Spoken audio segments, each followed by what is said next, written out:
O ano era 1922, quando um jovem de 15 anos surge para seu primeiro dia de trabalho em uma pequena oficina mecânica em Tóquio, Japão.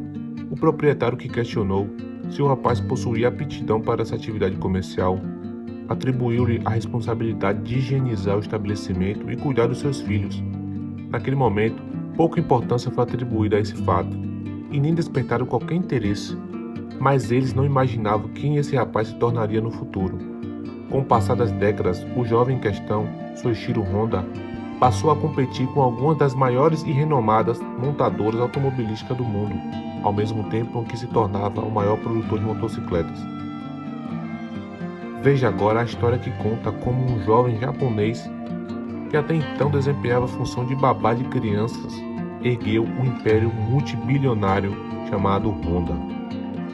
Crescido na pobreza, a história tem início em 1906, em uma pequena e empobrecida povoação chamada Tenrui, situada em Shizuoka, aos pés do Monte Fuji. Foi lá em que Shihei Honda e sua esposa deram boas-vindas a seu filho. O pai de Soichiro era um ferreiro local, que também consertava bicicletas na mesma oficina, enquanto isso sua mãe era uma habilidosa tecelã. Criada em circunstâncias econômicas adversas, Soichiro perdeu 5 de seus irmãos ao longo da sua infância, devido a problemas de saúde. Quando Soichiro tinha 8 anos, seguia sua rotina cotidiana na vizinhança, quando ouviu um estrondo peculiar que chamou sua atenção. Intrigado, ele seguiu o som até se deparar com uma imponente máquina de 4 rodas em movimento. Essa máquina era o modelo Ford T, e Soichiro ficou fascinado pelo que acabou de presenciar. Então, disse Soichiro: "Foi o primeiro carro que vi. Que emoção! Eu não conseguia compreender como ele poderia se mover por conta própria. Quando passou por mim, sem nem se importar, me vi correndo atrás dele o mais rápido que podia." Essa experiência marcou a vida dele. Isso mudaria para sempre a maneira como ele iria se envolver com máquinas. Aprendeu a molar as lâminas das máquinas agrícolas e consertar bicicletas. Ele era fascinado por todos os tipos de motores, mas Soichiro odiava a ideia de ir para a escola. E em vez de buscar uma educação adequada, ele passou a maior parte da sua infância ajudando seu pai com seu negócio de conserto de bicicletas. Sua falta de interesse na escola afetou suas notas tão terrivelmente que ele usou algumas borrachas que encontrou para forjar seu carimbo da família em seus boletins de notas. Assim seu pai não precisaria assinar o papel e ver suas notas. Eventualmente, ele foi pego e seu pai puniu, fazendo ajoelhar em seu quarto um dia inteiro sem almoçar. Em 1922, Soichiro se deparou com um anúncio de revista para uma empresa de serviços automotivos, com uma sede em Tóquio chamada Art Shokai. Ele raciocinou que desde o início dessa empresa, ela sempre foi populosa e fez muitos serviços automotivos. Então ele pensou: essa empresa pode estar precisando de novos trabalhadores. Então ele teve a ideia de escrever uma carta para a empresa, perguntando sobre o emprego. Felizmente ele recebeu uma resposta positiva. Então, aos 15 anos, Soichiro saiu da escola, saiu de sua casa e foi para Tóquio em busca dos seus sonhos. Quando Soichiro chegou a Tóquio, ele estava emocionado ao ver o quão corrido é a vida na cidade grande, em comparação com a vida de onde ele veio. Quando Soichiro chegou, o dono da loja, Yuzo Sakakibara, tinha um trabalho já esperando por ele. Mas não foi o que Soichiro pensava. Na verdade, a função dele era ser babá do filho do dono. Soichiro ficou desapontado ao descobrir que nos próximos meses ele não ganharia dinheiro, e as únicas tarefas de trabalho foi carregar um bebê enrolado nas costas. A única coisa que o fez ficar foi a vergonha de voltar para casa com um grande fracasso e enfrentar seus pais. Com o passar do tempo, o dono não conseguiu manter ele só como babá, devido à alta demanda da oficina. Então ele finalmente puxou Soichiro para ajudá-lo. Embora Soichiro começou fazendo tarefas domésticas, gradualmente escalou seu caminho até ele se tornar um grande mecânico de confiança na empresa. Seu talento e dedicação eventualmente chamou a atenção do proprietário, que decidiu colocar o pequeno Soichiro sob sua asa e ensiná-lo não apenas mecânicas e reparo, mas o lado comercial da empresa também. A oficina de Sakakibara incluiu reparos em ambos os automóveis e bicicletas. Carros não eram tão populares como são hoje, Automóveis naquela época eram um luxo e só as pessoas de alta classe podiam pagar. Mas a maioria dos automóveis da época eram estrangeiros. Soichiro rapidamente se familiarizou com uma ampla gama de automóveis, incluindo Lincolns, Mercedes e Daimlers, e até várias motocicletas que foram trazidas para a oficina. Soichiro declarou que tudo o que ele aprendeu, todo o seu conhecimento e compreensão foi através desta empresa e que ele foi também apresentado ao mundo automobilístico. Nesta época, o automobilismo estava rapidamente ganhando popularidade em torno da Europa, América e até mesmo o Japão. E em 1923, Sakakibara começou a construir carros de corrida com a ajuda de seus trabalhadores, incluindo Soichiro. Seu primeiro modelo foi o Art Daimler, construído usando um Daimler de segunda mão. E seu segundo modelo foi um Kurtz, foi feito usando outro motor de segunda mão de um avião americano biplano, colocado no chassi de outro carro americano. Foi o carro que iria para a corrida no 5º campeonato automobilístico japonês em 1924, assumindo uma impressionante primeira posição, com o irmão de Sakakibara como motorista e Soichiro como engenheiro acompanhante. Foi uma experiência especial para o menino de 17 anos, e a partir de então, o automobilismo tornou-se sua religião. Por conta própria, em 1926, Soichiro foi elaborado para serviço militar, mas não passou nos exames médicos, pois alegaram que ele era daltônico. Portanto, ele foi dispensado do exército e voltou a trabalhar na oficina mecânica. Em 1928, Sakakibara queria expandir seu negócio e decidiu abrir uma outra oficina em Mamatsu. Ele acreditava que não havia homem melhor para deixar no comando do que seu jovem aprendiz, e aos 21 anos, Soichiro foi chamado para administrar a nova filial. No entanto, a oficina de reparos de Soichiro lutou durante o primeiro ano, porque as pessoas não queriam confiar seus carros com alguém tão jovem. Então, Soichiro teve que viver dos serviços deixados de lado por outras oficinas. O jovem usou todo o conhecimento e habilidade que adquiriu ao longo dos anos e com o tempo ele conseguiu crescer com sucesso o negócio dele na década de 1930. Sua nova loja cresceu de uma operação de um homem para uma equipe de 30 pessoas. E então sua loja cresceu no ramo em um ritmo incrível. Nos próximos anos, tiveram muito trabalho a ser feito. Soichiro teve que trazer sua esposa para ajudar a administrar a empresa. Embora Soichiro fosse conhecido como um mecânico brilhante, ele também era um piloto prodígio. E isso e outras habilidades que o ajudou a se destacar de seus colegas dentro de sua loja. Soichiro construiu o carro de corrida Imamatsu, em que ele conseguiu definir um novo recorde de velocidade, conduzindo até 120 km por hora, um recorde que ficou durante 20 anos no Japão. No entanto, correr na época era muito perigoso do que é hoje, e em junho de 1936, Honda se envolveu em um grave acidente enquanto corria em Mamatsu, no subúrbio de Tóquio, e quase morreu. O braço esquerdo de Soichiro foi fraturado e o ombro estava deslocado e seu rosto estava danificado.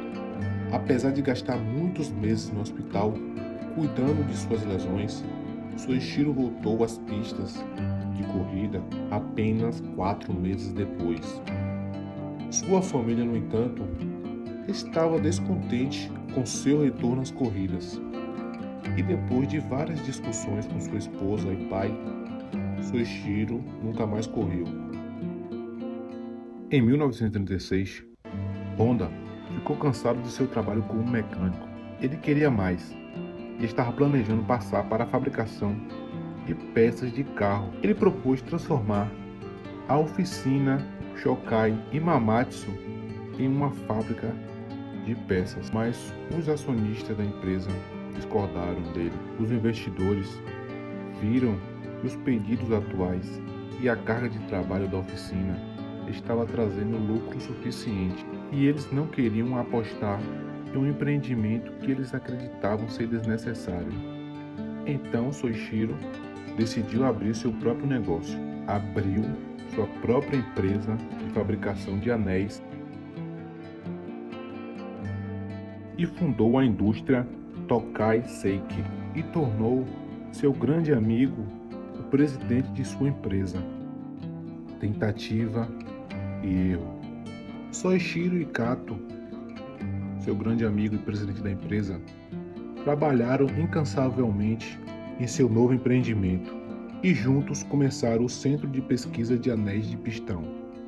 Soichiro, em particular, ainda estava trabalhando em sua filial, Imamatsu, gastando seus dias na oficina de reparos e seu amigo desenvolvendo pistões.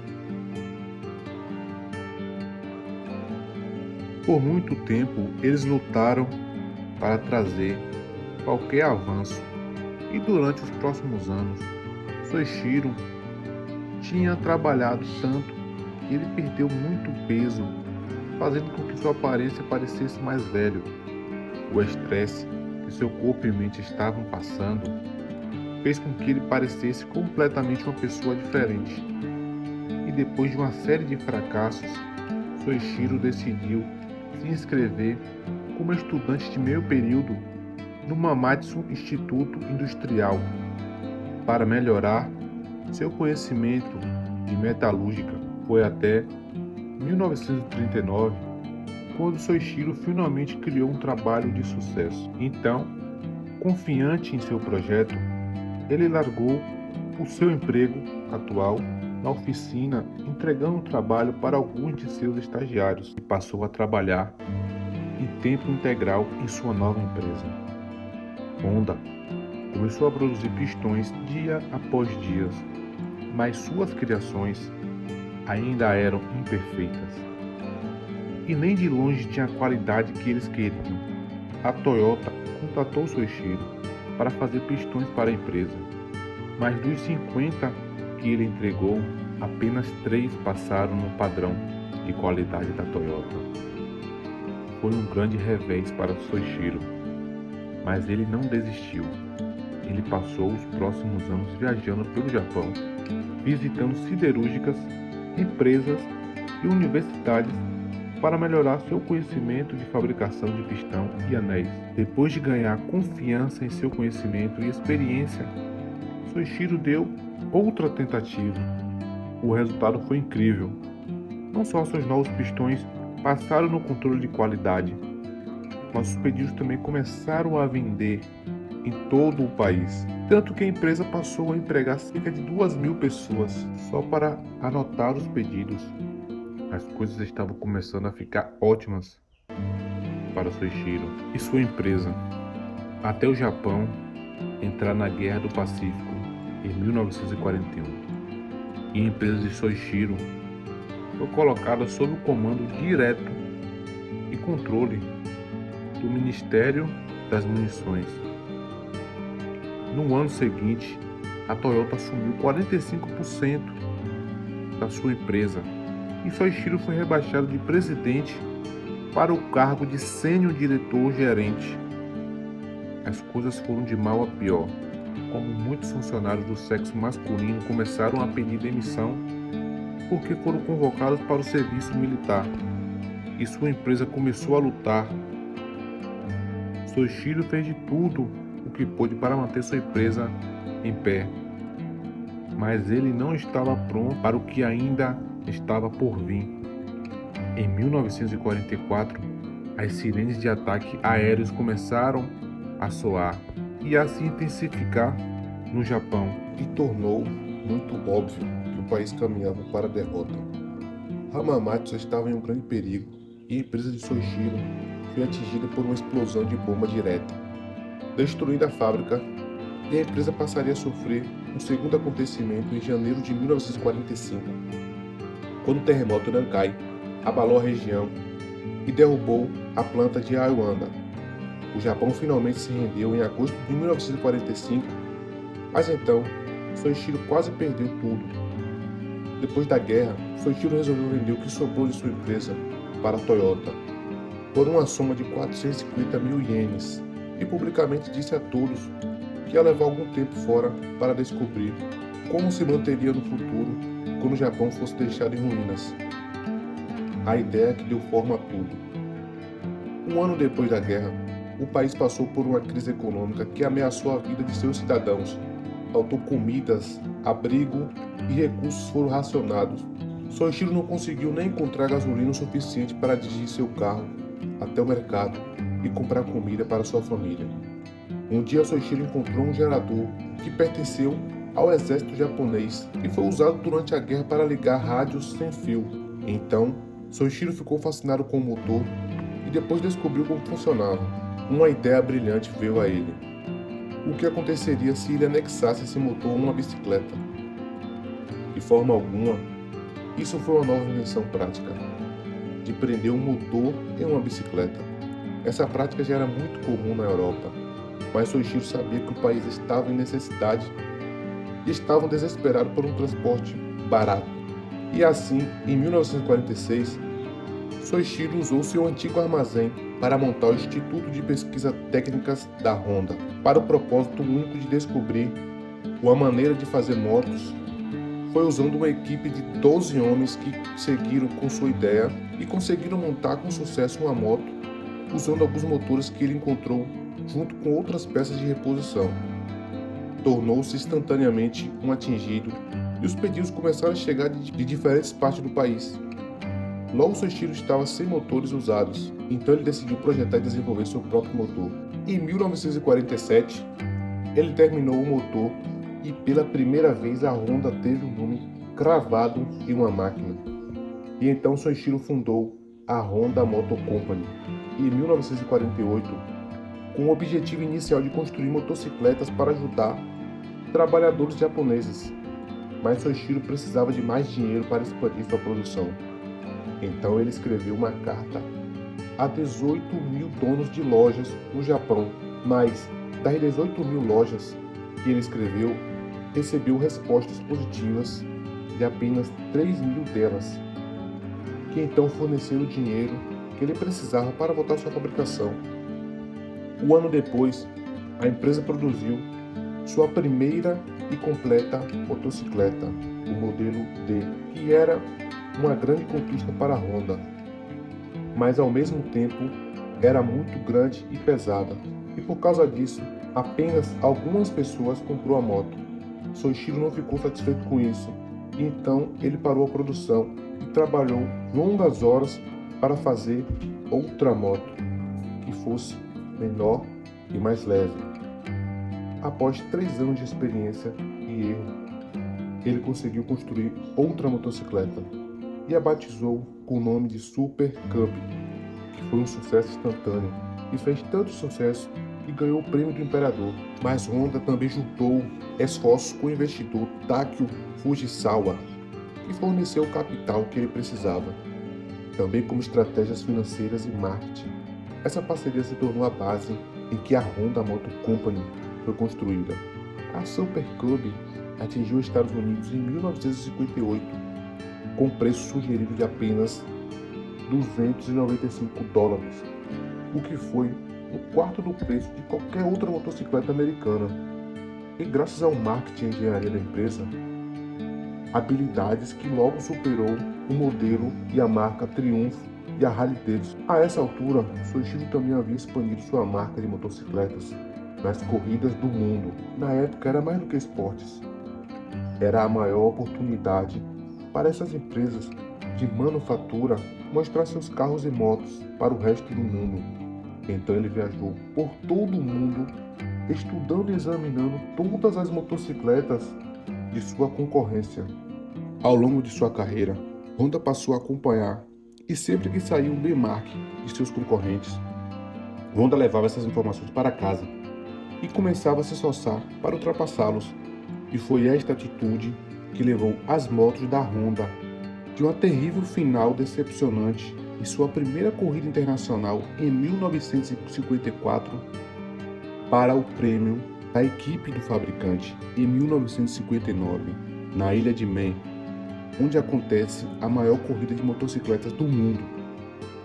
2 anos depois, a Honda venceria novamente na ilha de Man, e seu sucesso em pista colocou o nome da Honda no mapa. Na década de 1960, a Honda havia se tornado a maior empresa de motocicletas do mundo, produzindo um total de 10 milhões desde o lançamento da Honda Dream em 1949 até 1968. No entanto, se tornar a maior empresa de motocicletas não foi o suficiente para Soichiro. Havia outro grande sonho que ele estava perseguindo desde os 8 anos de idade, e não foi nada menos que entrar na indústria de automóveis. Perseguindo seus sonhos de infância, quando Soichiro anunciou que entraria no mercado automobilístico, muitas pessoas alertaram, disse que era muito arriscado para a empresa e que ele estava melhor apenas fazendo motocicletas. Nessa época, o Japão já tinha Nissan, Toyota e algumas outras empresas que estavam competindo no difícil mercado automobilístico. E autoridades japonesas tentaram convencer Soichiro que o país não precisava de outro fabricante de automóveis, mas Soichiro não deu ouvido a seus argumentos. Então Honda estreou seu primeiro automóvel em 1963, com o lançamento do T360, uma mini caminhonete pequena e confiável, mas infelizmente o Mini 360 nunca ganhou muita força, e logo após veio o primeiro esportivo da empresa, o S500, que era um roadstar de 2 portas com câmbio de 4 marchas, capaz de atingir a velocidade de 80 milhas por hora. Era um carro menor, mais leve e fácil de dirigir, mas infelizmente apenas 1.300 unidades desse carro foram construídas, tornando um dos carros da Honda mais raros já feitos. Mas assim como Soichiro fez suas motocicletas, Honda também trouxe seus carros para o mundo de corridas. O Honda RA271, que fez sua estreia na Fórmula 1 no Grande Prêmio da Bélgica de 1964. Levou apenas um ano para a Honda alcançar seu primeiro lugar na vitória do GP do México de 1965, com seu novo sucessor, o RA272. Mas apesar de seu sucesso inicial na pista de corrida, Honda não estava nem perto de bater seus concorrentes no mercado de carros. Então, eles fizeram uma pausa nas corridas e voltou sua atenção para construir um dos carros de maior sucesso no mercado automobilístico, o Honda Civic. Honda estreou seu novo modelo em 1972. Nos anos seguintes, tornou-se um dos carros mais populares do mundo. Uma das razões do seu sucesso, especialmente na Europa e na América, foi devido à crise do petróleo do ano de 1970. Durante este período, a escassez de combustível espalhados por todo o mundo, e para enfrentar esta situação, eles desenvolveram um novo método para gerenciamento de combustível, chamado Composto de Combustão Controlada, ou CVCC. Esse composto permitiu que as pessoas viajassem por longas distâncias com seu carro sem queimar muito combustível. O Honda Civic também resolveu o problema de poluição causada por gases de escape, adicionando um catalisador para seus veículos, algo que as outras grandes montadoras não consideravam na época. E assim, o Honda foi rapidamente se tornando popular no mercado de automóvel. Embora os americanos possam ter comprado o Civic por necessidade, foi o Honda Accord que realmente mudou o jogo inicial da Honda. O Honda Accord estreou como um hatchback compacto, mas posteriormente expandido para sedãs. Este novo modelo continha o mesmo recurso de economia de combustível como o Civic, mas o tamanho moderado e com seu espaço interior mais amplo e mais confortável. O Honda Accord mais tarde tornou-se um dos sedãs mais vendidos na história automotiva. No início dos anos 80, a Honda Motor Company foi a terceira maior fabricante de automóveis do Japão e no final da década foi a terceira maior montadora do planeta. Soichiro Honda se aposentou da empresa em 1973 e depois morreu no dia 5 de agosto de 1991. Honda agora se expandiu em várias indústrias, incluindo motores de barcos e jatos, equipamentos de energia e robôs.